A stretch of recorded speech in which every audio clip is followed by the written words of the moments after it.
to our guest artist interviews for zFestival. My name is Shoshana Klein. I'm here with my co-director, Peter Traver, and Jackie Leclair, who is a fabulous oboist and new music specialist. She's here to tell us a little bit about what she's going to do for her presentation at zFestival. Okay, let me tell you a little bit about myself. I started playing oboe when I was about 8 and decided when I was 9 to become a professional oboist. And I figured that meant becoming the principal oboist of an orchestra at some point, because, you know, when you're a kid, you figure that is the mountaintop, the apex, the brass ring. So I went through a normal, very focused sort of study as a kid. Started making reeds when I was 10. I was probably a weird little kid, I guess, but happy, and loved playing the oboe, and came up in youth orchestras and all that. Went to the Eastman School of Music, studied with Richard Kilmer, but then I realized that teaching is super awesome because you learn and it's rewarding and all that great stuff. So I went back to school and got my doctorate when I was 37, 38, which is a little bit crazy because I was supporting myself, and anyway, it was bonkers.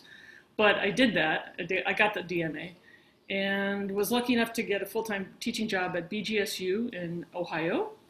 And I was there for 5 years, and then McGill invited me to apply here. So as a total surprise, most things are surprises in life, in my experience anyway, total surprise, I moved here 8 years ago, and here I am in Montreal. So people do normally introduce me as an expert in contemporary music or something like that, and I suppose I'm guilty as charged. Sure.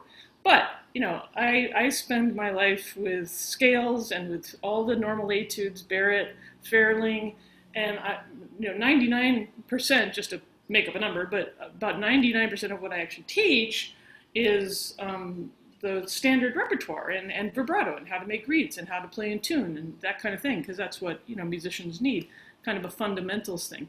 But if you want to learn how to do glissando or multiphonics or double trills or pitch bends or that, you know, please email me. I'm happy to do that. So I think we all need to, it's like jazz, you know, you have to be able to play over changes. Then you can be Tony Malaby and play the most out stuff in the world. Yeah, but you have to be able to play over changes too. So I think, you know, for me, I come home and I get into bed with Bach and Zelenka and Mozart and sleep happily with them. Although then I get up and I go spend a week with Xenakis, you bet I do. But you don't sleep with Xenakis. You have a wonderful time with him, but you sleep with Bach. So I mean, that's me, you know. So do you want to explain a little more about what you're going to present on, and then like what you hope people will get out of your presentation? Well, my presentation, I think it might, I haven't decided for sure, but it might be on a consideration of the ideas in music, what is possible and what is impossible, what's idiomatic, what's unidiomatic, because those seem like simple concepts, but I think they're actually really rich, complex, and possibly controversial at times. So hey, that sounds good. I'm ready to do that, and I've got a number of illustrative stories that I can share. I think that's bound to be an interesting, challenging conversation where we can think about recognizing assumptions each of us has, and maybe questioning those assumptions, because we all have assumptions we don't know we have. So that's interesting to just challenge ourselves and be safe enough with each other to do that. I think that's a really great way to grow quickly.